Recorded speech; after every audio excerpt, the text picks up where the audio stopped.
Hopefully it's going live, and I think I'm live now. Good morning and happy new year, everybody, to all my Let's Draw on Something listeners. This is Craig L. Smith II here. I think the last video that I did do about the state of Let's Draw on Something was going to be no more, but I had to itch to do this again because there's a lot of things I want to talk about. Hopefully, my co-host Jimmy Jsmoove will join me, but I think he's kind of occupied watching Penn State and Arkansas right about now. But I'm not watching I ain't gonna be watching the bowl games because the bowl game I'm interested in is Ohio State against Utah.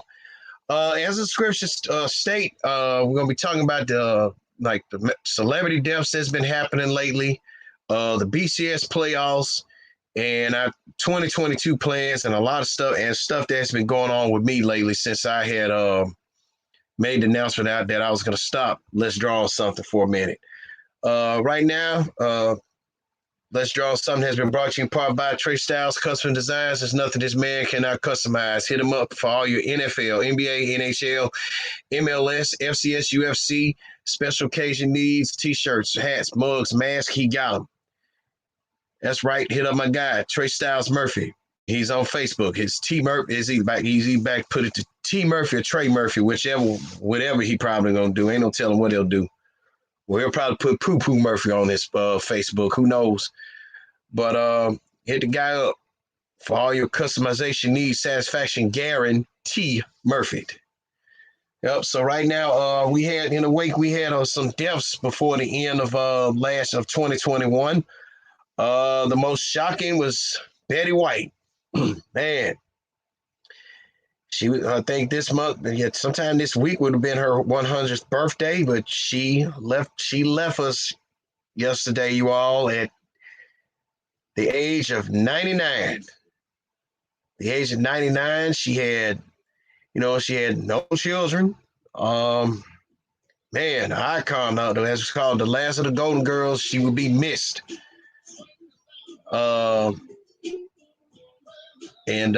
Shoot.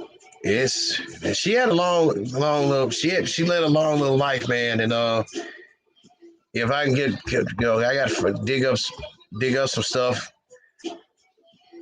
Trying to get in touch with Jimmy, but Messenger tripping on my Facebook. I don't know why it's still connecting. Something going on. But first and foremost, I just gotta say about with this,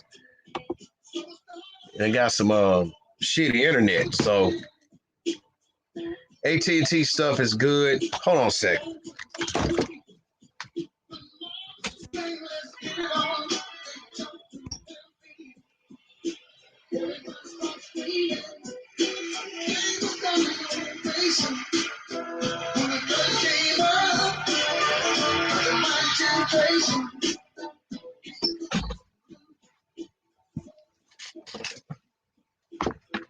All right, my bad, man. Mom, she in there jamming. Man, we lost, like I said, we lost Betty White yesterday at the age of 99. The last of the Golden Girls is gone. So she surely be missed. And she has led and she, man, because she did a lot of man, there was a lot of things that a lot of people didn't know about Betty White. Because she had she had a variety show in 1954, which she defied the racist demands. Man, she was married to Alan London for a while. So for all you old school people that may not remember him, he used to host Password, the game show Password and Super Password. So she was married to him for a while. She didn't have no children by him, but he had 3 children from her previous marriage. So, man, I mean, it's bad when the last Golden Girl is recognized in all parts of entertainment. Movie entertainment, hell, the hip hop world, the hip hop world, and to all these ones. And I've been seeing like some Instagram posts up. Uh, these little these new age ass artists, they don't know a damn thing about Betty White. There's a picture floating around. Easy took a picture with her, and that's true. Easy took a picture. Man, Easy took a picture with her. Who else? Big Show Paul White. He took a picture with her. She was, hey, she like I said, she was wild, man. She was widely known, man. And if you want to know more about Betty, I mean, Google it. People.com talks about it, and like I said earlier, the Washington Post has an interesting guy that pulled up, talked about an interesting story about her when she defied the racist demands of her for her 1954 variety show. Basically, she wasn't going. I'm gonna tell her to be racist. She's like, no. She was not going. Yeah, because she had some blacks on the show. Now I think they wanted some blacks off of them and pull this up right quick.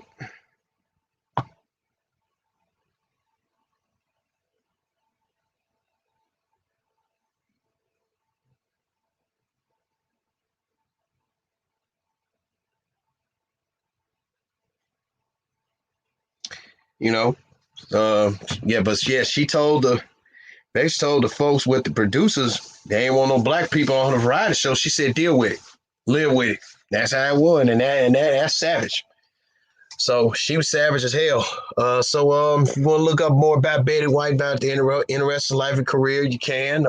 People.com has some good snippets. And like I said, everybody, it was a shock to everybody because when I saw the news of it yesterday, and I told my mom about it, I said, "Mom, she gone." I said, "Who?"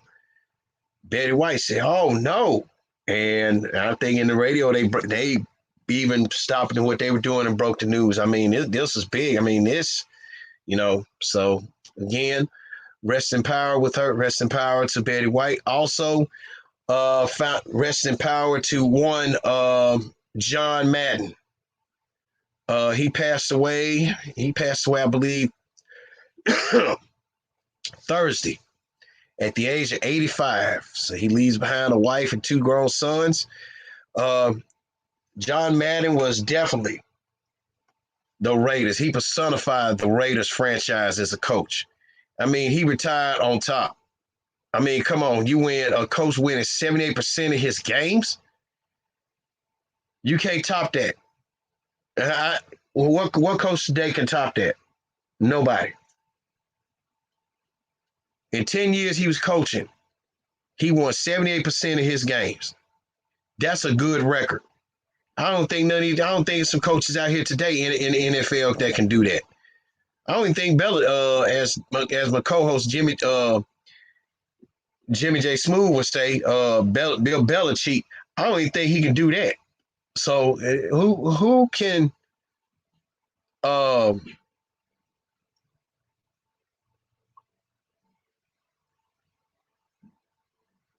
shoot.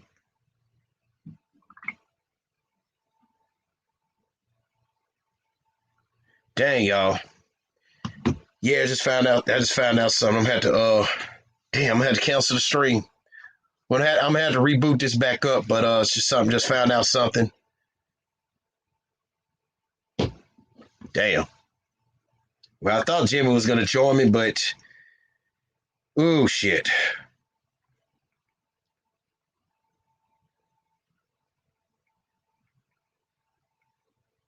I'm kind of sucking right now on my show. Damn.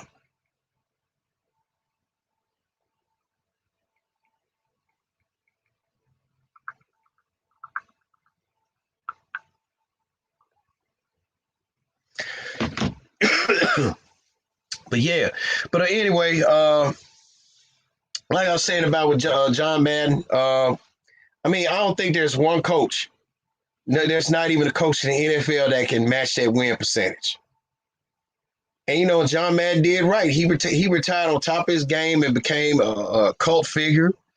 I mean, I daily motion the episode of Saturday Night Live he was on. That was funny as hell. So his comedic delivery and everything was very funny. But here's something what a lot of people didn't know, and Skip Bayless talked about on Undisputed. He said that when Jack Tatum paralyzed Daryl Stingley, okay, he said did nobody, he said did none of the New England players come out to check on Daryl, and a couple of the Raiders players did, but Jack Tatum didn't. But John Madden did. And he went so far as to check up on the guy. And a lot of people didn't know Daryl Stingley almost died. And I also told a story about Daryl Stingley. I believe it was on the Jimmy Jsmoove episode of the Craig Smith Sr. dedication. My late father and my late uncle knew Daryl. They grew up. They grew up with Daryl. And they went to school with Daryl. Cause Daryl was that damn good, man, of an athlete. And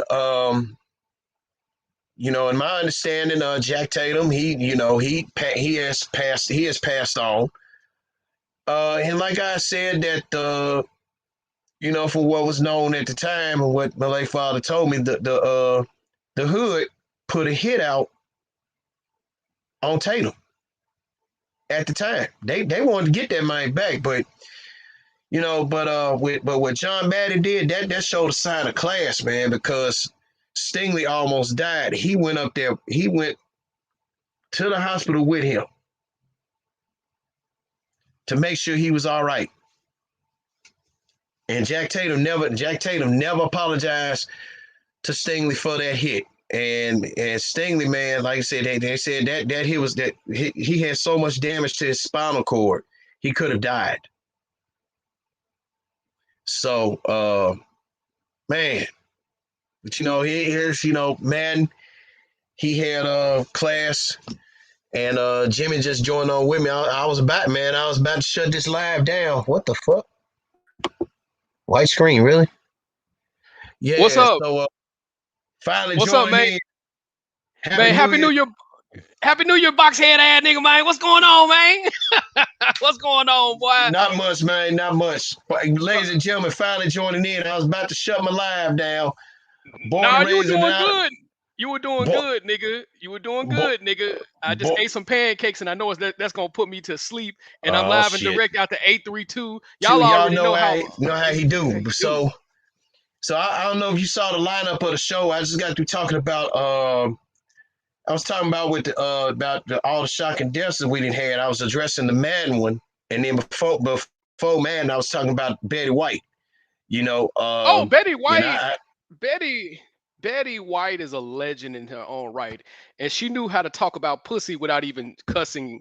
Because she had a famous quote talking about people think because you have balls is tough. How about have a vagina? Because it can take more punishment. That was the. I remember that. She said it nice. She has ways of being sexual without really being curt per se. Because really the curt comedy per se or straightforward comedy really came from people like Richard Pryor, Dolomite, Red Fox, and those guys. So that and let me put some respect on Lenny Bruce. Lenny Bruce also pretty much started the vulgarity of comedy. For a long time, comedy was more so, it wasn't vulgarity until those people had came along. But definitely rest in power to the last remaining soul of the Golden Girls. Man, that's we thought she was gonna make it to 100, but when you get that old, anything could happen, and I tell people this all the time because I'm a lot of my aunties are my oldest auntie is in her 70s. So when you get to that 70, you could be in good health and all of a sudden you just pass away. So to make it to 90 to damn near 100, a couple of weeks from 100. That's amazing in itself. That means she's probably been very healthy most of her life. But she's definitely a legend, and they always say legend goes in threes. You know what I'm saying? And Yep. we lost a very good legend in her own right. And like I say, her comedy was, it was clean comedy. Even though I don't give a shit if you're funny, you're funny. Whether you do it cleanly, uncleanly, whatever. I mean, just be funny, and that's what she Yep. was. And then I You know. also there's if you Google it, the Washington Post has an interesting article when she gave the network the middle finger. She had a variety show out in 1954. Mm-hmm. Okay, and she And she included was some blacks bad, in that variety. and she was fine as hell. Like the Betty White we saw in the 70s and 80s was not nowhere near the Betty White that we saw a Oh young. no. She maintained her looks at least until she was in her 50s. Oh no. She was fine. People Man, see Grandma Moses Betty White. That man, go go Google search her yes. her back in the day. That motherfucker Yeah. could get it. But Yeah. continue, Bro, but sir. hold on. But the Washington Post has it, and I told everybody the Washington Post has an interesting article about about her something about her variety show. I think the network didn't want her to include no blacks and stuff in it. So Hmm. so in her nice way, she gave them the middle finger, and I couldn't read most of the article on there because every time you pull up something, Washington Post wants you to subscribe before you can read it or some shit like that. But getting from the gist of it, they didn't want her to have no blacks on there. She basically told him to deal with it, to live with it. It was her Right. shit. It was her Yeah. shit. So Right. you don't tell her what to do, man. And she was married to Alan. Like I said, the guy that hosted Password Super Password back in the mid late '70s, Alan Ludden. Yeah, Hmm. so she was married to him for a good while, man. And keep in mind, Betty did not have, again, back on the Betty White thing before we touched on John Madden. Betty did not have any children, but Alan did from his previous marriage. So, Yeah. uh, but man, again, now Right. we lost the goat. Yes. Yes. Yes. We Not just a losing. legend, not just a legend. I'm put it like this: all four of the Golden Girls were goats, Oh yeah. especially to be Arthur, man. Yeah. B. Arthur was funny as Man, hell, especially when she did Maud oh back in the yeah. day. That was funny as hell. That was funny as hell from back in the day Mm-hmm. too. But definitely rest in peace to Betty White. She will be surely missed with her career. Um, you want to jump on John Madden? Yeah, but back on them, yeah, because I was talking about that, and I don't know if you was listening in before you joined the stream. I was relaying a story about Skip Bayless told a story about when Jack Tatum put that hit on Stingley. Yes. Said that none of the Pacers players go out and check on him, but Madden had class and the balls to check on Yes. this man.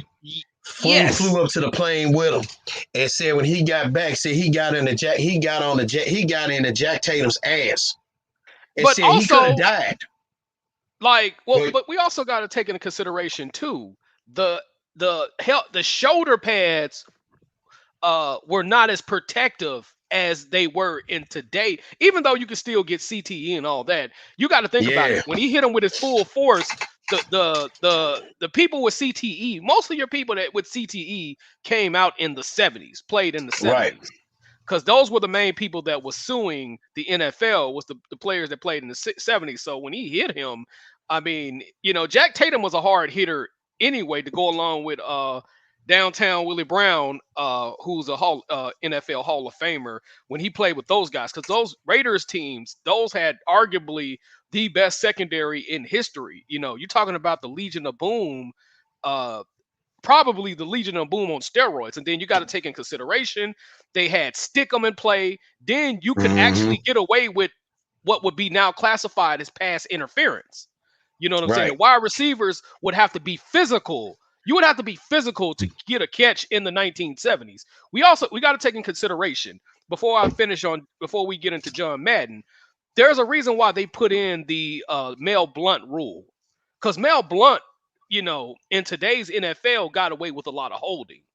You know what I'm Yeah. saying? You know what I'm saying? But the rules were the rules. We got to take in consideration for that. And that was around the same time. Lester Hayes is the last man to have at least 13 interceptions in the NFL. You also had a guy from the Cowboys. He had 12 interceptions. So those two guys had the most interceptions in the last 40 fucking years. You've had several people like Mark Carrier, Antonio Cromartie that had 10 interceptions, but nobody had close to Lester Hayes or what's the guy named Dick Night Train Lane, who he set the record.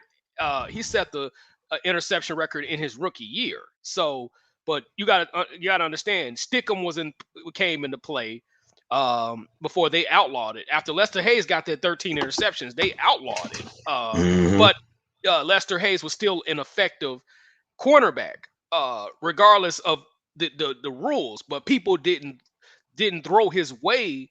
One could argue he's probably the original shutdown corner, not named Dick Night Train Lane or whatever. But John Madden had a way of building that secondary to perfection. He understood both sides of the football field. Yeah. And he's the only coach that had coached more than 10 years to not have a losing record. He never had a losing record or a tied season. No, and I also but I also brought up that point, about getting back to with the Stingley situation. I also did a plug on one of your past shows when I talked about how what Jack Tatum did impacted the west side back home. Right. Yeah, we spoke on that. Because man, when you said whoa, when you was like, yeah, I said that, because whenever the true story was, if the Raiders had to come up to play the Bears, word was around the time, what Pops was telling me, word was around the time on the west side, Tatum wasn't gonna leave that stadium. Oh no. Right. So so that's what said the hood put a hit out on Jack Tatum. Because you took out one of they you took out a guy from the west side that had made it to the big time. And particularly Daryl Stingley's younger brothers, in particular, because his younger brothers was, from what I understand, I'm saying this for legal purposes, they were about that life. if you catch my drift. Just like Isaiah Thomas's brothers was about that life. And Isaiah Thomas went into that on Beyond the Glory. You know what I'm saying? So, and from what I understand, they knew each other as well. A lot of the Thomas family and the Stingley family knew each other as well. So he wasn't gonna make it out of Chicago. And then Pops and my Uncle Wesley at the time when they were alive, around about the time, they were pretty cool. They respected Daryl's brothers, but Wesley already knew what was up with them. But Pops and Uncle Wesley knew what was up with his brothers, though. Right. Because but yeah, I mean, like you said about with John Madden, ain't no way in the world, man. I don't think it's not one coach in the NFL that can match his record. He 78%. A coach winning 78% of his games. That's unheard of. Yeah, I mean, he is the Oakland Raiders football team. Let's not get this twisted. He is the Oakland Raiders. I mean, that's not to take away what Tom Flores did, because Tom Flores definitely should be in the Hall of Fame. But the foundation, he is. The foundation was built by John Madden. He gave, it was just managerial. I mean, Al Davis he basically ran off John Madden in so many words, like he did every other coach. So, but I think the Raiders organization would have probably won 4 more Super Bowls had he stayed, because his knowledge of football, he should have been in the Hall of Fame just based off of the CBS years, the Fox, of course, and the ABC and ultimately the NBC years. he educated people on the fucking game of football. If you don't know shit about football after listening to John Madden, you should never talk about football a day in your life ever fucking again. I got a John better Madden, one. Hold on, yeah. I got a better one. I always tell people, Jimmy Jsmoove and 9 Week, y'all two dudes you don't want to talk. You don't want to talk shit to us about football. You think you know more than football. If you don't know what a one route is, a two route, yeah, matter of fact, put it like this: if you don't know what the whole fucking route tree is, you can't educate me on football. Mm-hmm. If you don't know what 40, 50, 60 protection is, you can't educate me on football. That's offensive line. That's protection number. That's protection scheme. Well, protection schemes are harder to contemplate, but routes, uh, routes for sure is going to be Yeah. if you pay attention to the Madden games and if you pay attention to the Madden games and the Madden broadcasts with Pat Summerall, which rest in power to him as well. Mm-hmm. Pat Summerall and John Madden was made for each other. Yeah. They were made for each other. And when Pat Summerall left for Fox, John Madden went John Madden went behind him. He was like, "No, that's the homie right there." And Pat Summerall was a good player in his own. He was a Hall of Fame kicker in his own right. He wasn't, Pat Summerall wasn't the most exciting person in the world in terms of broadcast, but he stayed. But they said he was funny. No. Well, but let me finish. Let me finish. I don't want to lose my train of thought. Go ahead. He wasn't the most exciting broadcaster in the world, but he knew that John Madden's intellect level was superseded beyond what he could put out there. But I love Pat Summerall. Don't get it twisted. Don't get it twisted by any, because he's a hell of a broadcaster. But he knew where he was as far as a broadcaster. And John Madden, he was the first broadcaster on the football level to educate us, hands down, from playbook. Like you can't tell John Madden about football. He won one Super Bowl, but he would have won more had Al Davis had not been in his bitch ass ego and let him coach the team the way he wanted to. Because when Al Davis started doing the Jerry Jones, which Al Davis was pretty much to a lot of people, to people that don't know shit about football, Al Davis was Jerry Jones before Jerry Jones, pretty much. Yep. And when he saw that, that's when people like Tom Flores and John Madden had started leaving. Hell no, you ain't finna tell me what to do and shit like that. And Al Davis played football. He coached. He was the first head coach of the Raiders. He was the one. Mm-hmm. He also studied. See, Al Davis also studied under Sid Gilman. Mm-hmm. That's the guy. He's the father of the modern passing game. People. He believed in the pass first, used the pass to set up the run philosophy, and he passed it on to John Madden. John Madden used that philosophy, and I believe John Madden's offensive coordinator at the time was a Hall of Fame by the name of Tom Flores, who later became the coach. And after that, I don't know the whole deal about Tom Flores. I don't know if Al Davis fired him or Tom Flores just left the team. And then it was replaced by Arshell. But what I was about to say, I mean, you can't, and that's where I learned a whole lot of things from on Madden. Not on the game. And like I always say, you can't tell me shit about, and sometimes I don't like talking football with some type of people. Well, especially with these Memphians and Mississippians, because Jimmy, I said a joke on your show, but I said want to know what's worse than one Memphian? Plenty. So, when it comes to anything, especially sports, they don't know a damn thing. That's why I told one girl, you can't tell me shit about what you. I said, girl, you don't like. She gonna tell me I know more football than you. I said, okay, what's a post route? Well, I asked this one question. I said, how many steps quarterback? How many step drops a quarterback got to take to complete a post route? I don't know. Okay, then. You don't know shit about football then. You don't know shit about football. By right, it's three people don't know it. It depend on the quarterback skill set or how the fuck they play. Because if a young man was coaching, if the man back then was coaching a team today, he would be so pissed off at his quarterback.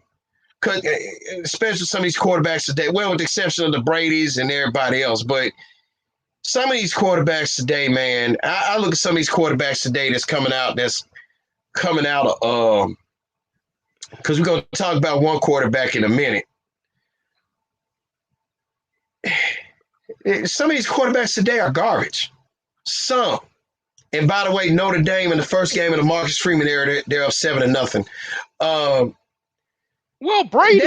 Well, let's get on Brady real quick, and I say this all the time. Brady wouldn't have lasted in the 70s because even though the league had became faster, the corners, the defensive linemen were more tougher. And people can say what they want, but he would not have lasted in the 70s, 80s, or 90s, because he would not be playing until his 40s. I'm telling you that now. He would have gotten hurt. We already know that. The intelligent level, especially again going back to the secondary of the Oakland Raiders, that was the foundation that was set up by John Madden. Those corners, those safeties were way more intelligent. And then the rules were tougher at that particular time. So we always got to take in consideration the rules. The rules was literally bent. If you want to be honest, the rules were bent for Tom Brady. You know what I'm saying? Whereas the Joe Montanas, the Jim Plunkett, they went up against tougher rules. Why you think guys had to have one or two? Either they got to have an O.J. Simpson like damn good O.J. Simpson like, or Walter Payton like legendary type running backs, or they had to deal with a 2 running back system, which John Madden, Kenny King and those guys, later Marcus Allen and stuff like that, they normally had a two running back system. What's the guy? Fred Biletnikoff. To go along with I forgot the other guy. He recently died. But anyway, they had great wide receivers. John Madden knew football inside out. He knew what his defense needed to do, and he knew from what his offense needed to do. Some guys are just offensive minded, and you be like, hey, you take care, I take care of the offense, you take care of the defense. John Madden was not that guy. Everything had to click on all cylinders. Landry, he was balanced. Yeah, Tom Landry was too. Tom Landry was the same way, but you have coaches that only give a damn about one side of the football, and that's where they be losing. And John Madden was not that type of person. John Madden understood football inside out. You could tell by the way he broadcast football that he knew his shit inside out. He forgot about football more than a lot of people understand about football. So, and Pat Summerall said he learned a lot of stuff from him, But he's Madden's gonna be missed. I mean, and like I said, I learned through all the years listening to Pat Summerall and John Madden.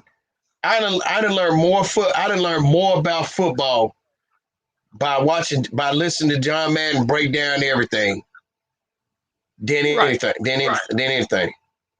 Agreed. Totally. I'm sorry. It is what it is. And speaking of Tom Landry, another one of a former Tom Landry player, Dan Reeves, passed away this morning at the age of 77 from complications of dementia. Hey, great coach. Yeah, he's another guy that's gonna be missed as well.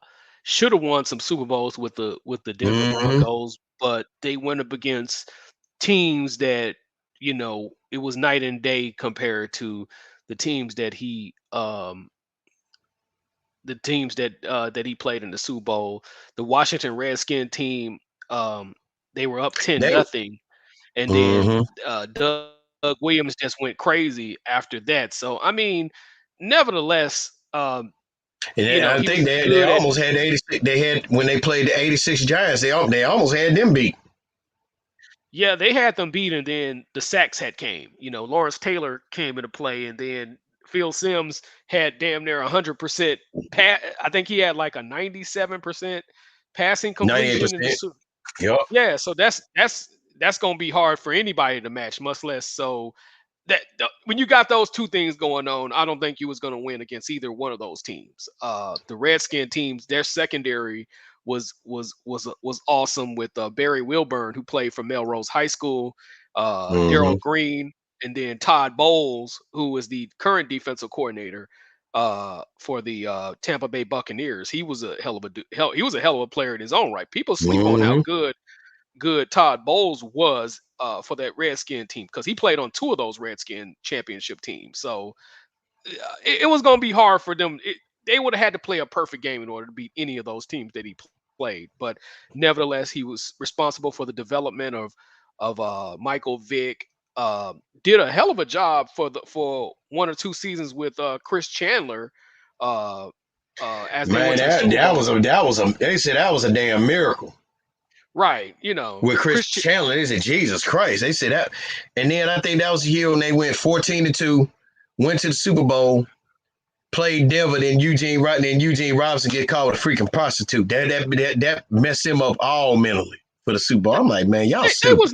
They was not gonna beat no damn Denver Broncos. I mean, dude's gonna do it. I knew they weren't gonna beat them, but the way the way John Elway destroyed their damn secondary, man, you knew, man. And then they had Eugene Robinson, all people. Eugene Robinson was the heavy hitter of the damn team. He lost all his focus. I'm like, damn, nigga, you make news for stupid ass make news on the biggest game of your career, and you make the news for getting caught with an undercover prostitute. You stupid. I mean, that's his business. I mean, I don't know why they don't make it legalized prostitution, but that's a whole nother conversation. I mean, that's his life. I mean, if he want to blow, yeah. I mean, he already won the Super Bowl with Green Bay, so he's kind of like, and he's like the second player to go to 3 straight Super Bowls, not named the Buffalo Bills. So I mean, it is what they wasn't gonna beat the Denver. Denver was too focused. They were way too focused. And then also, I'm gonna tell you another little thing.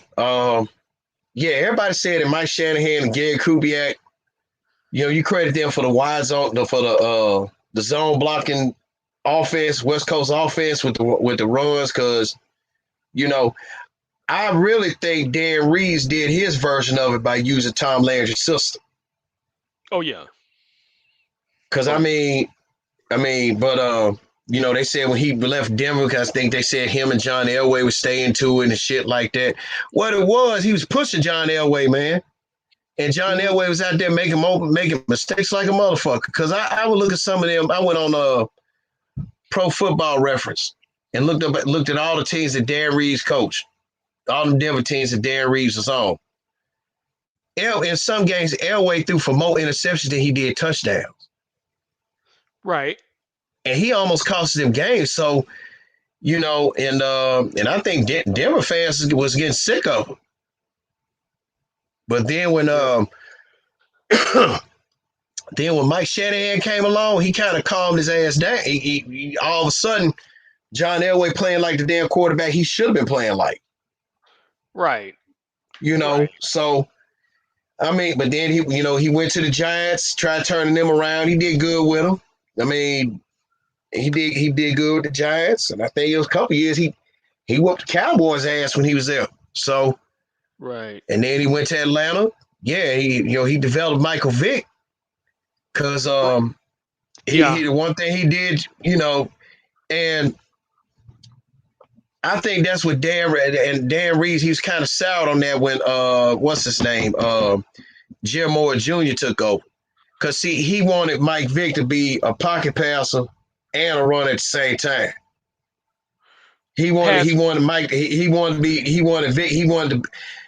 Reeves wanted to balance Vick out.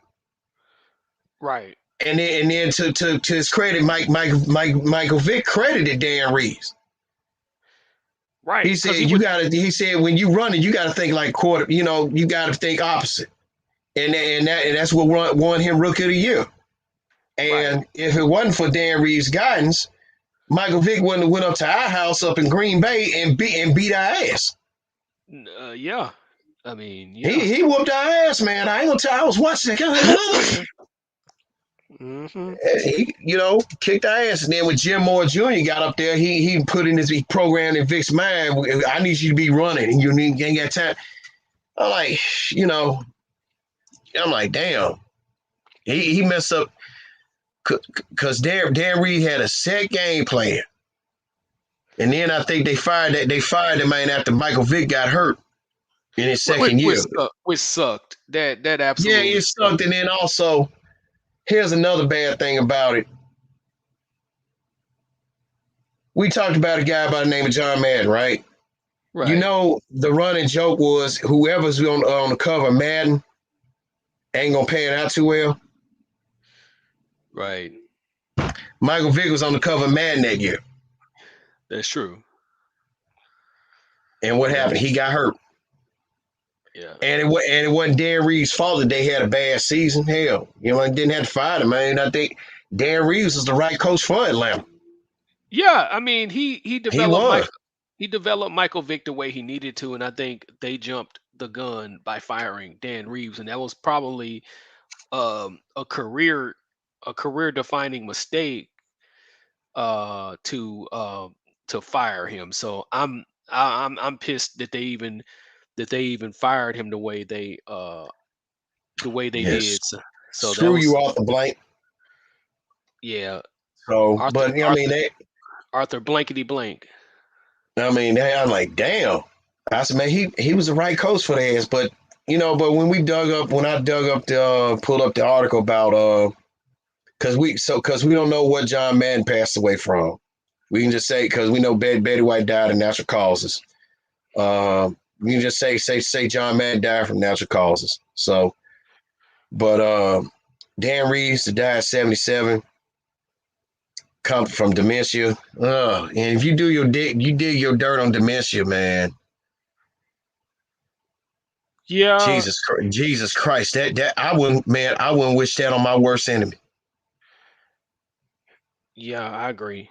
I wouldn't wish that on my worst enemy. I mean, man, we found out that man, I can be honest. I ain't gonna tell no lie, man. I don't know if we broke the news on one of our podcasts about when Pat Summitt found out she had it. Right. I damn near freaking cried, man. I'm like, damn, as kick ass as Pat was, and she got diagnosed with that. Yeah, that sucks. That sucked, man. I mean, she said she stayed in good health. She ate right. She said, I splurged every now and then, and then looking back on Pat Summitt's history, because said she was assistant for the last coach. Man, woo, Pat, man. What was that song? That song Cash Money Records had #1 stunner. Yeah. Man, back in the day. Oh yeah. Pat. Y'all thought Betty White get it back in the day. Pat Summitt back in the day got it too. Yeah, agreed. But then when the dementia hit her set on, I was like, oh my God, man. Damn. But Yeah. but I along with Jimmy Jsmoove and everybody else, dementia is something where I wouldn't even want to wish on my worst enemy, man, for real. And that's a very all I gotta say is Google it, read the symptoms up on it. It's not pretty. It sucks. It's not pretty. It like Jimmy said, it sucks, and it's not pretty. And it's not pretty. So rest in peace to some of the goats. To the goats, Betty White, John Madden, and Dan Reeves. And what we're gonna say is this: rest in peace to Sam Jones. Sam Jones, yeah. Sam Jones of the Boston Celtics, who won 10 of Bill Russell's 11 championships. Very significant shooting guard. I forgot about him. Yeah, very significant player on the Boston Celtics team. Outside of the Bob Cousy, John Havlicek, he would hit some key shots during those Boston Celtic runs to enable, Bill Russell to have 11 championships, because he was a key player in those championship runs Mhm. during the Boston Celtics run. And I mean, they had one of the best uh, benches in NBA history, but without Sam Jones, it would be hard for Bill Russell to get 11 championships. It would have been very, very difficult because after Bob Cousy retired, John Havlicek, during the middle part of those championship runs, he was just not developing. He wasn't the Havlicek steal it just yet. So Sam Jones was one of the main pieces on that Boston Celtic team. Um, I mean, they were just top heavy from top to bottom. But Mhm. Sam Jones hit some key moments when when Bill Russell in certain games uh would get dominated by Wilt Chamberlain. It was Sam Jones that would hit key shots, and then later on it would be John Havlicek once he developed into the Havlicek steal it type player. You know what I'm saying? So uh, that's a heartbreaking loss. He was 88 years old, and Yeah. definitely rest in peace. We're starting to lose some of the Celtic greats, slowly Yeah. but for And then they surely. said he had Uh-huh. his health. They said his overall health was failing too. So, man. So, but yeah, that's another guy. But rest in peace to that brother. And then on behalf of all of us, boom. Boom. That's John Mann's quote. So, hey, heaven have some heaven finna get a large boom at the gates. So, Yes, sir. yep. Yes, sir. Also, want to talk about another thing, a little add on here. The 2022 Hall of Fame finalists for the NFL. And when I read off this class, I think all of them should get in. Jared Allen, Yeah. that was words can't describe Jared Allen. That man, woo! Look him Yes, up. sir. Look him up. That was Jared a Allen. bad white boy. That was a bad white boy, man. Willie Anderson, offensive tackle. Rondé Barber, Tony Baselli. Tell him he should have been Was in the Hall of Fame. He should have been he in the should have Hall of been Fame. in. And But then it's a sad story with him because they said the man went broke after he got cut from the Texans. They said the man was yeah, so broke that him and his wife, they had about like 10. Said they were so broke that they had like water cooler, them office water coolers, jugs. They said they would have to go. They said they had to go to the store when the crowd was gone to cash in all their coins and stuff that they saved up. That's how broke they was. yeah, yeah. Like, damn, Tony, what the fuck you was doing with your money? Leroy Butler, safety for the Green Bay Packers. For the first time ever, Devin Hester. Oh, that's automatic in. He, Devin Hester. He should get in. Yeah. Torrey Holt. Torrey Holt should have been Long, got in. long overdue. That's a long overdue Yeah, he ain't thing. got fat. That man ain't got fat. Andre Johnson. I don't know if he gonna get in on the first try, but I think the next two tries. But if he gets in on the first try, then that would be beautiful. And I respect Andre Johnson on a personal level because when we had the Hurricane Harvey, he was one of the people that had came to Fifth Ward and donated to the Yep. uh to the churches out there in Fifth Ward. So he gets my utmost respect. But as far as opinion of being, he should be a first ballot Hall of Famer because he is the Mm-hmm. Texans, he is the Houston Texans. But will they put him in? I don't know if they're gonna put him in, but it'll be amazing. I'll definitely salute to him, even though I'm not a Texans fan. He gets my respect. Living out here in Houston. But continue. All right. Sam Mills, linebacker. He played for the Saints and the Panthers. Richard This is a surprise to me. Richard Seymour. He was good. He was significant in the Oh hell defense. yeah, He was quietly significant. good. He was significant in that defense for the New England Patriots during that championship run. So yeah, I think he should. Former Georgia Bulldog. Yeah, he should get in pretty easily. I don't know if it's going to be this time around, but ultimately we're going to see him. And what I like is the Hall of Fame is finally recognizing the New England Patriots defense. Mm-hmm. Which Ty Law should have been got in. I mean, the fact that he That had my to guy wait, there, man. Ty Law shouldn't have been waiting that Michigan. long. Yeah. Uh, Uh-huh. We got Zach Thomas next. He's going to ultimately get in. I don't know. It's just too many people to name that should get in. I think they should have a wider they should have more. I think the NFL Hall of Fame should have more people get in per year. I don't know why Right. it takes guys like just Zach Thomas, uh, guys like Torrey Holt, Willie Anderson should have been got in because he was the only Yeah. thing. He was the only thing in Cincinnati other than Corey Dillon that was worth a damn.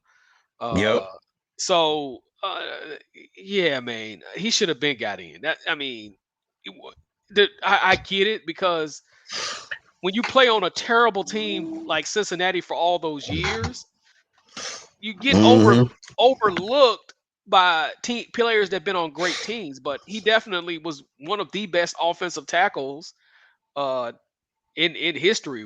I mean, you can argue Tim and Tony Baselli as far as offensive tackles was like one of the same because it was hard to get a sack against. I think Willie Anderson only allowed 15 sacks. Tony Baselli only allowed 15 sacks in the entire career. So they're about one of the same players uh, in the NFL. So that it's going to be very and like I say, offensive lineman gets overlooked because they don't put up statistical Right. numbers uh, like the skill positions do. But you know, it is significant that your quarterback get protected by guys like this. So it is what it is. DeMarcus Ware. He probably is going to get in. Now I'm gonna be honest. Because That's of a his, bad boy. he And may. let's thank Wade Phillips. Let's thank Wade Phillips for putting him in the linebacker position. Because you know all them years he was defensive end, but when he put him in as an outside linebacker, his numbers went up. Right. And His numbers went up. not only at Denver but at Dallas, he was a very Yeah. significant part of the Dallas and Denver championship runs for those teams. So not like I Yeah, I was knew. talking about the Dallas DeMarcus Ware. Now, I don't know about Denver, but the Dallas Oh, DeMarcus Ware. he was a Pro Bowler during a couple of those years. So yeah, he was still good. He was slowing down, but he was still good because him and Von Miller, those were the significant guys in on that team. So yeah, Mm-hmm. hell yeah. So yeah, All right. Reggie Wayne. ultimately he's gonna get in. I don't know about. Like I say, this is a loaded list. So Hold the on, list, there's more, bro. It's two more. yeah, that's what I'm saying. It's a loaded list. First time ever, Patrick Willis. I say He's yes. yes. Now I say yes. I remember him out of Brewston High School because he started out as a running back at Brewston. He's from a team. He's from a city up in northwest Tennessee, Brewston High School up in Brewston, Tennessee. I remember him being a running back, one of the top Mm. players in the state, and he ended up at Ole Miss with that loaded Ole Miss team that, as I call him, Coach Ho recruited. Um, Very good linebacker, very fast linebacker. Um, had a short NFL career, but that shouldn't dismiss the impact that he had on the 49ers franchise. So I think Right. if it was up to me, he would be in the Hall of Fame first ballot. But continue. And he's running a successful computer company in San Fran. Is making and is making some bread. Oh yes, sir. Yes, sir. And last but not least, Bryant Young, Bryant Young. Ooh, 49ers. good player. Maybe a while with the list that you currently have now. Maybe a while before he gets in, but hopefully he gets in at some point. So Yeah. yeah. Yep. All right, Jimmy. Let's talk about these two BCS games that we watched yesterday. First off, um, I gotta tip my hat to Nick Saban. That Yep. had that because that game playing against Cincinnati had Nick Saban written all over it. Yes, sir. And when I tagged two guys who are Alabama fans. Shout out to them, the soul brother Brian Keith Ward, along with Oliver Gray. I said you could tell that Nick Saban put this game plan together, shove it down their throat, and then run the 5-man fronts on defense. That was brilliant, Right. brilliant, Yeah. brilliant. Yeah, because Cincinnati has not proven in terms of, other than them beating Notre Dame, which Notre Dame has digressed for the most part. I mean, I'm not taking away from Cincinnati's season, but again, like I said in the sports group, that was a bad draw Yeah. versus, and that was the playoffs way of saying, And okay, even if Georgia had to play Cincinnati, Cincinnati still would have got their ass whooped. but And they we're going might to have, talk about Georgia in a minute. but they might have scored more though. I would say that because, like I say, uh, Alabama's right behind Georgia in terms of rushing defense. Now their secondary is a little bit questionable, but they proven that they can hold their own. And Like I say, Cincinnati, I think that was a bad draw from the gate. They And might you have had notice a Desmond Ridder didn't get no touchdowns. He didn't get no touchdowns mainly because of that defensive line of the Alabama, that front seven. I mean, he wasn't going to do anything. I mean, yeah, you're playing in the American Conference and stuff like that, but this is the SEC, the best of the best. Mm-hmm. You know, had he played Michigan, they might have had a chance. Uh, uh, they might have had a chance against Georgia. They might have scored a few times, but they still wasn't gonna win. Them playing against the SEC team, that was a bad draw Mm-hmm. from the gate, and that's their way of saying, okay, y'all want the smoke, then y'all got to prove y'all about that smoke. They've been undefeated in the regular season 2 years in a row. So it's like y'all gonna have to show us something. They didn't come out. They scored 2 field goals, got That's sacked, it. got sacked a gang of times. So I mean Desmond Ritter, him coming out of high school, uh, he was a wishbone quarterback coming out of high school, Yeah. which is why his mechanics took a while to progress because he's always been that run first quarterback. I mean, this Yeah. year his passing have gotten slightly better than it was last year. Oh I mean, he's God. his Last year, progression his progression last has year's his passing game from last year was dreadful to watch. It was tough.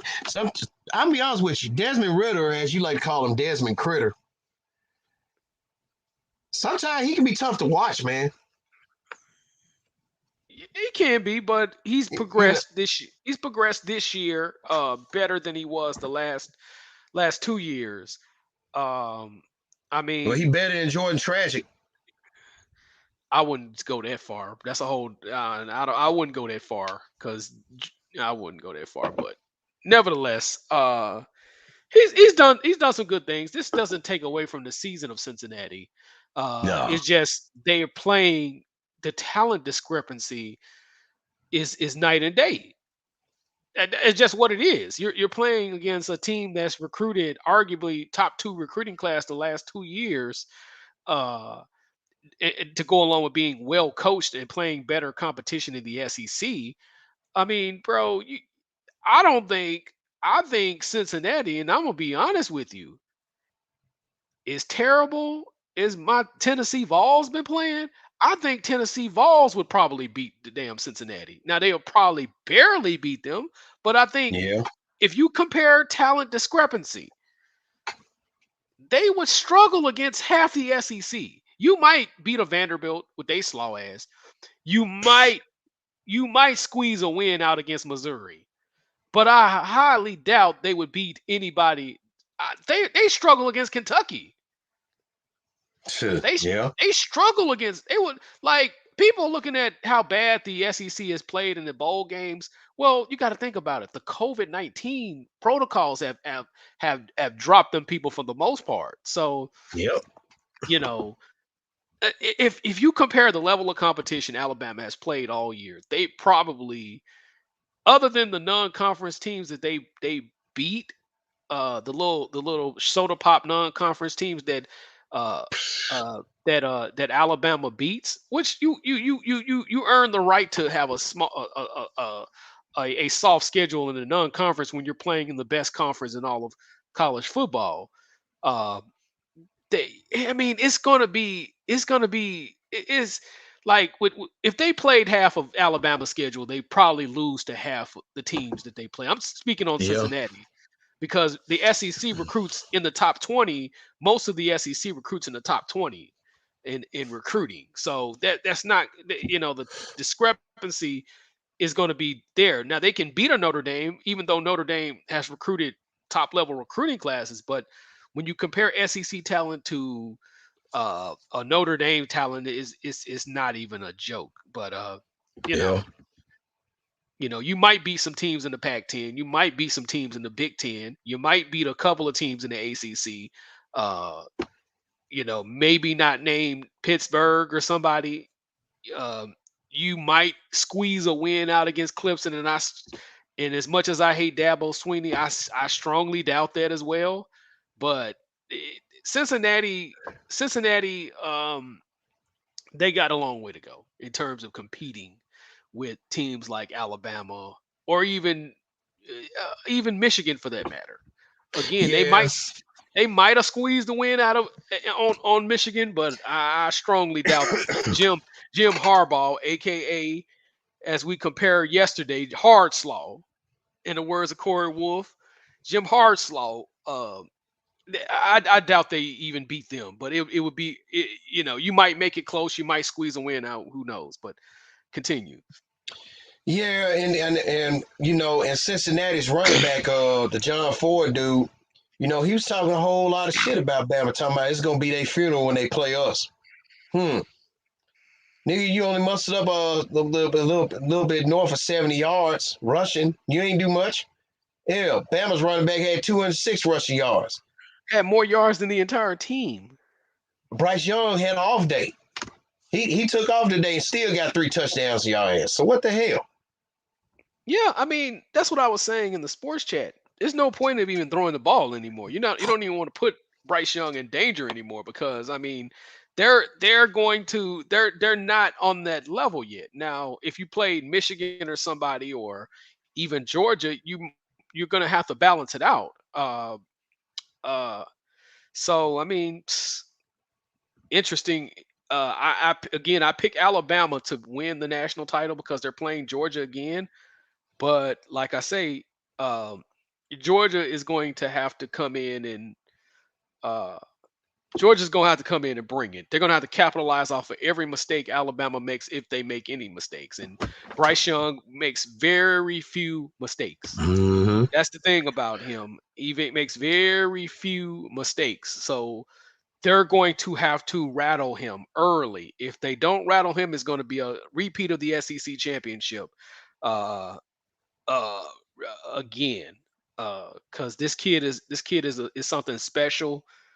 um so Georgia's gonna really have to bring it. And speaking of Georgia, like I say, on paper, when you take in talent consideration, with Michigan and Georgia, they're about the same team on paper when you talent. But what's on paper and what happens in the actual game, as we seen yesterday, 34-11, it's a two total, it's night and day. And that's what happened with Michigan. Jim Harbaugh went back to Jim Hardslaw again, in the words of Corey Shit. Wolf. And it Yeah. just it I didn't see the game in its entirety, but I can sense, I already know what's happening because, like I say, Stetson Bennett is trash. He's a trash quarterback. The only True, reason why I said this is what I always say. uh, And you got to follow Kirby Smart with this quarterback dilemma. I'm gonna talk about him in a minute yeah. because he did a little pussy move gonna deny a Gatorade bath. You know, I always refer to Stetson Bennett as Stetson never ended Bennett. But last night, I guess he called himself trying to be Stetson. I'm in it to win it, Bennett. But like you said, Jimmy, he still is garbage. And He's my thing about with Kirby Smart is this: why would you get JT Daniels, but you're gonna start this other guy? See, he did the same thing with Justin Fields. right. I mean, that's what's going to lose Just, against Alabama. That's what's going to get them killed because even though Alabama's defense have not played up to their potential the whole season, that's Mhm. he's Nick Saban has at least enough talent to game plan around. Bennett is not a world beater. Again, they're going to have to bring it on defense. They're going to have to force 1,000 turnovers versus Alabama in order to win. It's not going to be. I don't see this as a close game. I see Alabama like blowing them out again. I mean, unless Georgia can do something that rattles Bryce Young, and I do not see that. Because really, in all honesty, let's be honest here. Georgia is the primary reason that Bryce Young won the Heisman. Had he had a bad game against Georgia, I don't know if the Pickett guy would have probably won the Mhm. Heisman. But the fact that he destroyed the number one defense in the country on in total offense and in points allowed, it's gonna look a little bit of the same. And then uh, another thing is Nick Saban knows Kirby Smart too well. When you've Yeah. been He knows him too well. So it's going to be hard to game. You're going to have an offensive plan as well as a defensive plan and execute it to perfection to where Alabama just they don't know what hit them. So they're going to have to really, really, really, really, really, really, really bring it for Georgia. It's not. I'm not saying it's impossible for Georgia to win, but they're going to have to play a hell of a lot better than they did yesterday or when they played in the SEC championship game. Wait a And minute. So you said I didn't see the game. So you saying they played bad yesterday despite the blowout? I'm saying this: the way they played against Michigan, you're not going to be able to play against Alabama. Oh That's not hell going to no. happen. You're not going to play the. You're not going to come with the same game plan. That's just what it is. Michigan, Jim Harbaugh is at least 2 or 3 years from maybe a possible national championship. And the reason why he's doing so well now is he's been able to compete on the recruiting level with the SEC, uh, having top 5, top 7 recruiting classes. So he's about 2 or 3 years from being able to say he's a national championship contender. Because he just recently beat Ohio State, aka host state, in the words of Corey Wolf. In my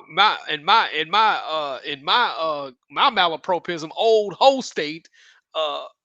You know what I'm saying? So he's just recently beating those guys. So if you can't beat Ohio State, more than What's up likely with you're your not going to be. connection, man?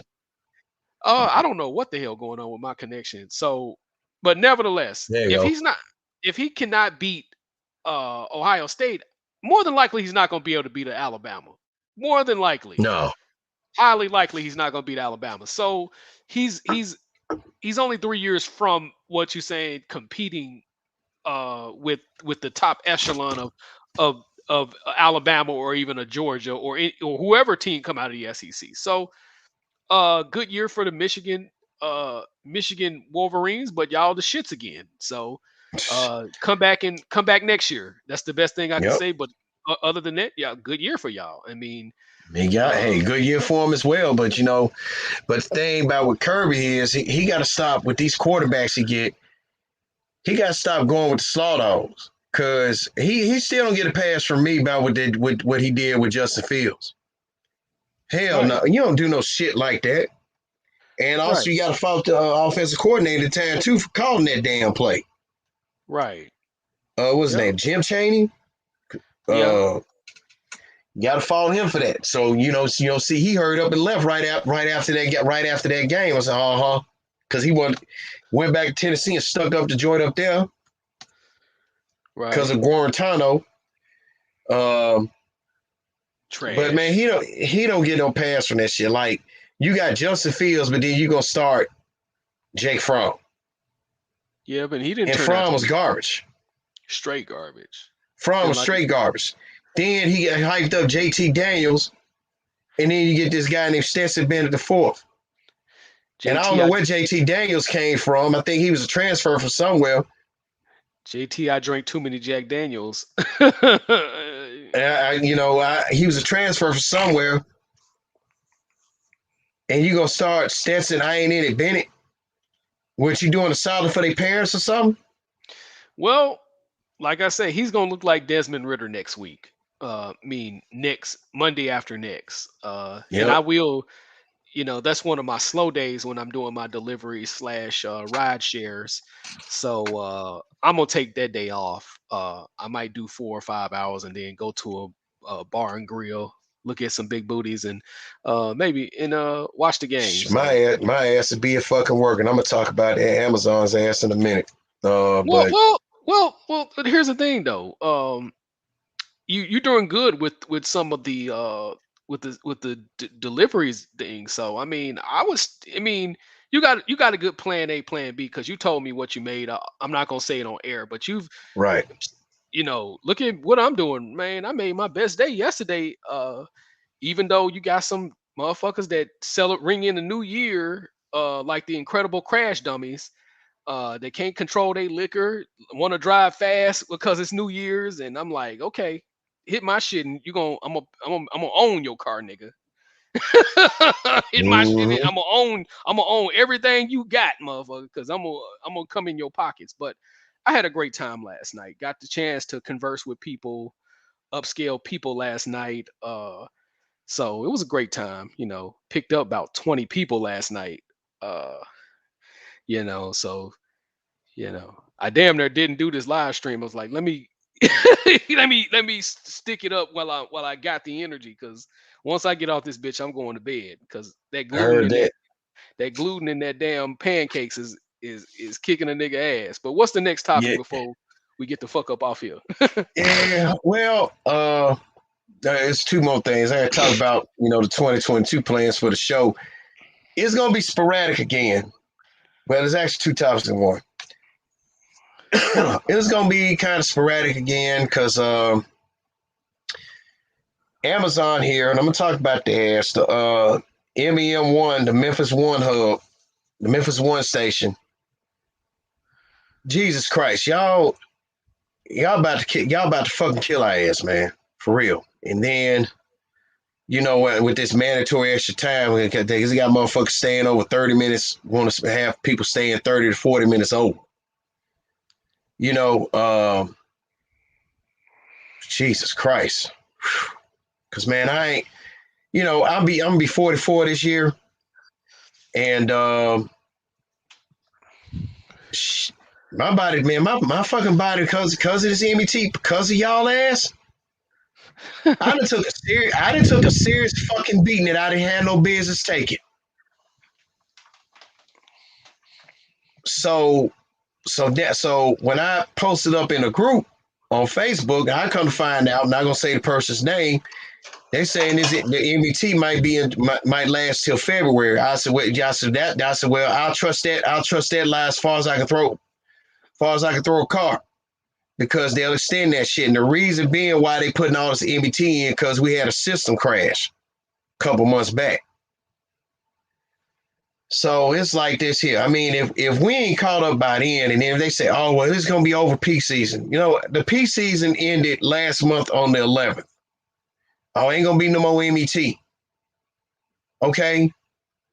So it's more mandatory extra time added on for the next 3 weeks. So then they said it wasn't going to be no more. So then turn around and got a text for the shit. I'm like, God damn, man. Kind of wearing us out. It's wearing everybody out, man. It's wore me out to the point of frustration. it's bad enough that, hear the difference. FedEx frustrated me enough because of the idiots that work there. I'm just going to be real. Because of the idiots that's still working there, and you got some that still went back there. And then I had a lot of people say, Craig, it ain't the same. Well, here's my question. Why you go back there? My case, I went back to Amazon because when I left my last job, I got tired of the how can I put it?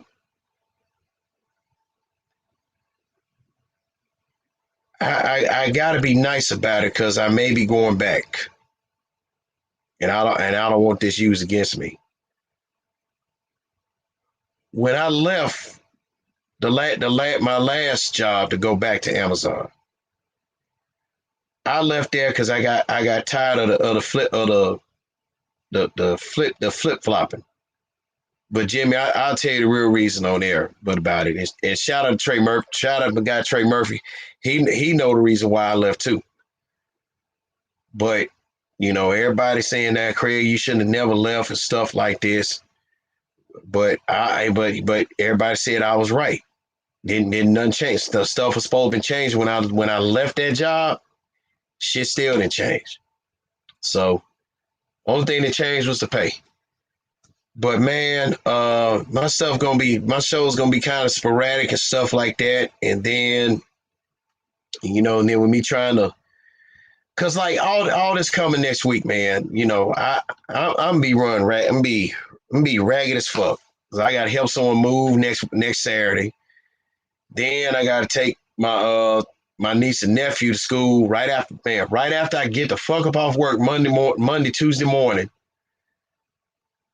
I basically got to camp out of my sister's house because I got to take my niece and nephew to school out here in South Haven at 9:00. Then I got to wait on for about, I don't know what's going to be, an hour, 2 hours. So I hope it don't be longer than that. Then when they get done doing what they doing, I got to take them back home, come back, try to give me some damn rest. And then I got to pick, Then I got to pick what's her name's daughter up from the bus stop so I can make sure she home. And then turn around, I got to go to work that Tuesday. That is not gonna fucking happen because I'm taking that whole night off. But like I said, but with Amazon, man, they this MBT this shit wearing us, man, it's wearing us the fuck out. And what all stuff should have been done and with the system and everything and stuff like that. And it was also something stupid on their part. Jimmy, let me tell you an example of what happened that day. Okay, by right, okay, when the system is shut down for us, we supposed to went home, right? Hello? This man's mic. Bro, just talk your shit. Talk your shit. Yeah, okay. I'm in between doing some stuff. So okay. So anyway, okay, when the day our system went down, it was about several weeks ago. Okay, by right, when the system crashed stuff, but we was supposed to went home. Some genius decided that he wanted to, he gonna tell the Amazon plant in Horn Lake and the Amazon plant over off of New Allen Road in Memphis to bring their stuff over. And then when I asked somebody, he wanted to he lied to me about it. And I'm like, okay, why would you accept the Horn Lake stuff? Why would you tell Horn Lake to bring all their stuff over here in MEM folk and Memphis for the New Allen station to bring all their stuff over there? The New Allen station, I said, anybody get the New Allen station stuff, it's Lamar Road. So why? I said, because when they're on that 240, they gonna pass Lamar Road before they get to Holmes Road now. So why would you accept their stuff? So he told me some little lie. And I don't like being lied to in my face, man. I don't care. I don't care what type of position you are at your job. Don't lie to me. If you're a supervisor, manager, if you're in any form of leadership, don't lie to me. Because if you lie to me one time, I can't trust you from now on. So he told a lie. And I said, I said, what you just told me, you came up with that quicker than the cat was licking his paw. And he was laughing. I said, yeah, you laughing, but I'm serious. But I said it out of respect. I don't want to disrespect his position. The original thing was, as my mom says, my grandmother would say, a person to tell a lie quicker than a cat can lick his own ass. Comedy. Straight comedy. And it's true. So we stayed there getting our ass kicked the whole night with Horn Lake and New Allen Road Station shit. And you want to know what Horn Lake and New Allen was doing? What are they doing? Oh, they were getting in their cars, taking their ass on home, and got paid for the day. Like, you motherfucker, you. And so we was hot. Man, we was hot about that shit. So, but man, I mean, when I went back to Amazon, I thought, Jesus Christ, man, it wasn't what I thought it was going to be. And if I do go back to my other job, man, my last job, I don't want this shit being rubbed on in my face or nothing. So, I mean, it's just, it don't hurt to try something again, But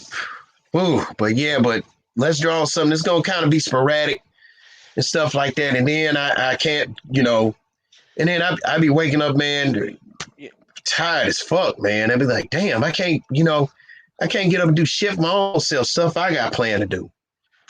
Then I'd be wanting to inquire for a leave of absence from there. Right. But I'm the kind of dude, I ain't got to explain shit to nobody. You ain't supposed to. I ain't finna be made to look weak in front of nobody. Understandable. Because it's like when my pop said, you got to explain yourself to somebody, you making yourself look weak, let alone you giving them an excuse. I don't explain that, and that's the true saying. If you got to explain yourself to somebody, it's excuse, let alone you're gonna make yourself look weak if you got to explain yourself. But and that's something I don't do. But I'm thinking about inquiring about a leave of absence and stuff like that, man. Because if I tell them, I say, hey, it ain't what I cracked up to be. I need this leave of absence, and I need it. I'm tired. My body, my body has been put through a whole bunch of hell because let me cut you off. I ain't never. And then especially how fucked up this weather it has been. I done had two different shit. I get better for one cold. All of a sudden it be 20-something degrees for a high, and the next thing you know it's 80-something the next. What the fuck? And you probably can hear it in my voice. Hold on. My partner. Yeah, I'll hit him back up. Yeah, and I'm like, Jesus. And then with this back and forth weather and shit like that, like I said, 29 degrees one day, 60-something degrees the next day. Then not like today. It's supposed to be raining. We were supposed to have some help. It was supposed to be pouring down rain yesterday. It didn't happen, but we get it today. Now the sun want to try to come out. So now allegedly we supposed to get down. Our high supposed to be up. Our high here in Memphis / South Haven supposed to get up 35. And guess what's supposed to happen the following day? It's gonna get up back high to the 50s and upper 60s. Like shit, man, my body can't win for losing. And then, like I said, man, I ain't, my body ain't never went through the ringer like it has been with this job, man. Both of my Achilles tendons been hurting. Then my hamstrings been fucking hurting. I'm like, God damn. So I'm like, shit, I gotta inquire about a leave of absence from this motherfucker. I can't do it. Well, if you considering a leave of absence, you more than likely should be taking advantage of that. If you're able to get some paid time off, then by all means do that, because you can only work so long on an individual level anyway. So, please keep that in mind as well. If it ain't you working on your own time whenever the hell you want to work, Yep. then it's a you know it's a L for you. So whenever you need time off and you got enough money saved up to maintain the bills and all this other good stuff, then you need to take advantage of just that. So, And so and I don't want none of my viewers thinking that I'm whining and shit like that. No, I'm not whining, complaining. I mean, if anybody ever worked at places like UPS, Amazon, FedEx, so and so, DHL, or whatever, I'm pretty sure some of y'all can relate, because that shit is tiring on the body, man. And and I don't want to hear some folks talking about well, when I'm the same age as you and I can hang. I don't give a fuck what the fuck you can do. but you're Some not people, meant to well, but you're not meant to physically do that all your damn life. That's You can right. hang, but is that practical to wear your body out by the time you get 50, walking like a goddamn Mhm. Earl Campbell? Every time he get an appearance, he's damn near in a wheelchair in this motherfucker. You don't want to be looking Yeah, like because his his ass. knees. Hell no. Yeah, yeah. So that your body is not meant for that. You're meant to only do physical labor temporarily, as a you only meant to do that temporarily when you're in your 20s or early teens and stuff like that. But once you start getting 30s, it's just like being a sports athlete. You're only meant to do that in your 20s and 30s. uh well, I can hang. Well, nigga, there's a difference between working your ass off and working when necessary. We Yeah. got to get in the mindset of doing what's necessary versus you got to work hard all your life. Oh, so I can't play with my grandkids or play with my great nieces or whatever? Man, you don't sit your ragged ass down. But that, Man, that, I that had a guy. There was a uh, guy that worked at FedEx. We asked him that. Said, man, you don't even want to try to make time with your grandkids and nothing? Man, I ain't got time for all that shit. I'll have time I don't even be bothering my grand. The fuck? that's all, man. I would never talk to that I said, you, motherfucker you, ever again in I life. said, yeah, and I didn't, man. Most of us didn't. Yeah, you Shit. raggedy ass dude. That's raggedy nigga shit right there, man. I'm like, Mm-hmm. you're supposed to be passing down a legacy, not nigga shit. Man, fuck out of here. He wouldn't. I would let him have it. But nevertheless, man, don't kill yourself, man, because that's what No, I'm doing. I ain't trying not to, man. And then be like, Uh-huh. and then like be there at 7 o'clock. Then like they saying probably all this possibly all this month, we got to stay there between 6 and 6:30. And I'm like, Mhm. well, damn. I'm like, y'all okay? Y'all not giving day shift and they ain't even giving. And see, here the fucked up part about it. Day shift leave they damn regular time, Right, but we got to stay the 30 minutes extra. Which is fucked up. And right. because like I had one operation man gonna tell me you ain't got no bitch sitting down. So I'm like, uh, and when I pointed my Achilles, I was like, well, what that's supposed to mean? I said, you can't figure it out. And I just bust. I said, you can't figure it out.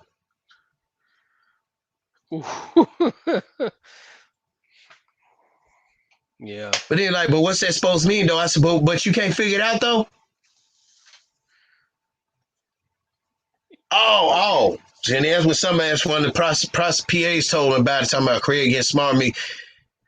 He said, beat them Achilles, man. Shoot, y'all win. And one of the PAs, not going to say their name, just came out with it and said, y'all wearing us the fuck out. All right. Shit. Y'all wearing Yeah. it. Yeah, man. So, I mean, I ain't whining complaining, but, just thinking about, You you have a right to complain. Don't. I mean, it's not whining or complaining. You have a right to complain when businesses take advantage of people's kindness. this. You know what I'm Mm-hmm. saying? No, that's not whining and complaining. That's a legit problem. If you giving your time to bust your ass for a company and they want to look at you like, oh, you supposed to run yourself in the ground? Hell no. I would have cussed that bitch ass motherfucker out. And I have, before. You know me, nigga. You not finna do that. And me busting me dedicating myself to you and busting my ass. No, I'm not playing that shit. That's why I'm doing what I do now. You know what I'm saying? Every once in a while I may go do a little labor run and stuff like that, but for the most part, I do ride share and delivery services, and I can make the same Mm-hmm. shit that motherfuckers making at Scamazon, as I call the son of a bitches sometimes. Now they Amazon when they come deliver my shit, because one thing I can say about Amazon, they do a better job of delivering your products on time. I will give them that. But as far as the way they treat they workers, they Yeah, Scamazon that that's true. I mean, I give it to them hands down. when it come to that, they on top of their shit. Because if I order some SD cards, micro SD cards from Samsung, them bitches come on time. When I tell them bring that shit at 4 o'clock, them motherfuckers bring that shit at 2 o'clock. Yep. They do it 2 hours Man, early. I think one time, and Hmm. shout out to Mom's, by the way, because her birthday coming up in 5 more days. Uh, Happy birthday in advance. you know, she another year. Put it like this, she 1 year away from hitting 7 decades. So Right. she's still toughing it out, hanging on. But I think it Right. was one time she wanted to send some. I think she talked somebody out to send something through FedEx. Hmm. She said, "No, you bet not. You better, you bet not." You bet not. That's how she said it. You bet you not. bet not. But yeah, Amazon. And She then I said, like "You the bet third. not." Mhm. It was like, why? She said, "Cause I don't want my stuff coming damaged. Yep. I don't They. want no empty. I don't want my stuff coming damaged. I don't want. I don't want. I'm thinking it's supposed to be something in there with empty. Uh Box huh. all. Box be all nice, taped up and everything. Just done up the delivery way. And I look in there, I ain't got nothing but popcorn, Hell yeah. packaging popcorn in there. Yeah. I agree. Totally agree with that. And not only that, if your shit come up damaged with Amazon, they got a 30-day guarantee, money back guarantee on their shit. Mm-hmm. So I like they Because shit. once upon a time, Amazon was delivering through UPS. You UPS know. and FedEx initially FedEx, and then they were able to get that contract because initially they could only deliver through FedEx for many years, and then Mm-hmm. they got that UPS contract, and now they're able to distribute their own shit, which was the best thing they could have ever did, was Hell yeah. become their own distributor and stuff like that. But like I say, the way they treat their workers, that's where my problem Mm-hmm. comes in. But as far as customer service, I love they shit. Oh hell They shit yeah, is me on too. they customer service is on deck. I got complaints about Yo, if your shit get broke today, you gonna have something in the you gonna have some somebody on the mall. yep, yep, that's true. And in fact, like I said, FedEx, they ain't exempt from how they treat their people. No, oh no. Yeah, Oh they hell, on that same man, they on that bullshit too. But I they can not write a but they book. don't. I think a lot of people can write a book on that. I have. Yeah. So. That's why I said that is an excerpt from my autobiography, the Craig Coder. Oh yeah, for I sure. talked about how. Let me give you an example of it. Hmm. Tell you how stupid some motherfuckers is. Right. Before we go, Right. hold on. Because I'm not gonna say any name. Tell you about this other stupid marriage we had. This from a sub chapter on the managers I work for at the International Hub at Memphis FedEx. Hmm. Let me skip this little part. I say, I along with everyone on the Miami flight, wish that I was talking about the previous manager had stuck around in early 2006. That's because after he left for another area, we had to put up with a manager that didn't deserve the title named Terrence Hansborough, who was the international non-con manager. This guy was a straight fucking idiot. He was so incompetent at his job that if you were to give him the full-time position of being the man behind the curtain from the Wizard of Oz, he would fuck that up too. He was never a good manager at all and didn't have the credentials to be one. The only way he got the position was that his mommy pulled strings for him. He was arrogant, egotistical, selfish, rude, and very petty. And said he also wrote, I told him, and let me tell you, and this how stupid this dude was. That's why I say FedEx. This is why I say FedEx is the reason why Jimmy and I say FedEx will hire any motherfucking body to be a manager. Terrence also rubbed the people that worked the flight, even the rampages, the wrong way. He wanted everything done no other way but his way.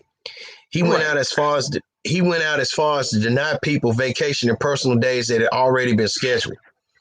Right. He even denied Smitty his leave of absence, which God knows he needed at the time. And one time, when I had to stay overnight for a court appearance in Jackson, Mississippi, and I had a personal day put in, this motherfucker had the nerve to tell me that I still could have came to work that night and gave me a personal no pay instead.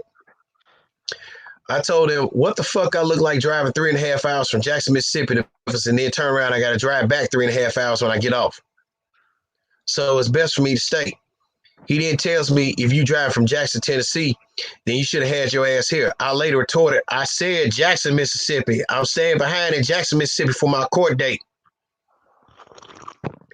This fool would still tell me that I need to come to work, and I had told him, hey, I scheduled a personal day for this day, and that's that on that. I hung the phone up, and this fool called back twice at the hotel where I was staying at. I didn't even answer. And said to go to show how petty, yet at the same time stupid he was, Terrence held a meaningless pre-work meeting that pertained to much ado about nothing. Smitty had walked in the meeting 2 minutes late. After the meeting was over with and Smitty was briefly shooting the shit with me, Terrence interrupts and pulls Smitty aside and asks him in an out-of-turn fashion, why were you late for my pre-work? Smitty had replied that he didn't know anything about the pre-work that was going on, which he didn't. Terrence tells him, well, you're late, so any overtime you're getting is going to be regular time, and I'm taking your de-ice time also.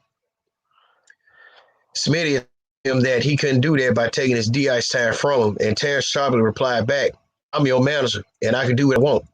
If you don't like how I'm going to do business on this flight, then you can take your black ass home. Ooh. I was shocked that Smitty was talked to like that by nobody. Smitty wanted to punch him, and I could tell by looking at him. When Terrence said what he said, Smitty responded, well, you know what? That's the best thing you ever told me because I'm about to clock out and take my black ass back home. Smitty had hopped on the tug with me, and I dropped him off the main security screening. Later on, this douchebag had the nerve to ask me, where's Smitty at? I said at home. Terrence then would tell me, well, you need to get on the phone and call him. I told him, I'm not calling anybody. You're not going to call him either this late. Immediately after I left, this damn fool called him anyway after I told him not to. Let's just say Terrence got a good ear cleaning from Smitty when he failed to follow instructions. See, and that's the kind of stupid ass managers we dealt with, Jimmy and I dealt with at FedEx. Oh, yeah. Oh, yeah. But man, when I was sitting there, when he told, man, when that fool told my pops, if you don't like how I'm gonna run things here, you can take your black ass home. Well, he told him to go home, so that's what he did, and he did the best. That's what the fuck he did. And then, but then the tripped out part was he gonna tell me to call him back. I ain't calling him, man. You told his ass to go home. Right. And in so many ways, words of one. You tell me to go home, goddamn it, I'm gone. I'm gone. I'm walking out this motherfucker. Yeah, the fuck yeah. It is what it is. You tell me to go home. Well, it was a rampage. Nah, it's okay. But before I go, let me leave this with you and put my finger in their face. Let them know. I said, that's what I think. That's what I think of you. You a whole hoe. Yep. Yeah. Yeah, man. But man, sorry about the slowdowns on the show. A little bit rusty. I was about to end it earlier if Jimmy hadn't joined me. But uh, Jimmy, you got any plugs for any of your upcoming live streams? Oh no, oh not for now. Everything is on a play by ear basis. So whatever the breaking news happens that I feel the need to report, I'm gonna just report it off sure osmosis. So Oh yeah. good, good show nonetheless. Good show. Oh yeah, appreciate it, brother. Well, with that being said, I hope everybody hope y'all 2020 y'all 22 will be a little bit better than your 21. For some folks, cause shit. Cause everybody they still actually with this COVID stuff and everything, but just make sure your 2022 is both prosperous, healthy, and whatever else. And let's try not to do nothing stupid, y'all. So with that being said, on behalf of my guy who's born and raised in 901, now he representing 832, y'all know how he do. I'm Craig L. Smith II, and the pleasure has been all yours. And Happy New Year to every one of y'all. Happy New Year, Negroes, and be safe. Peace. Peace.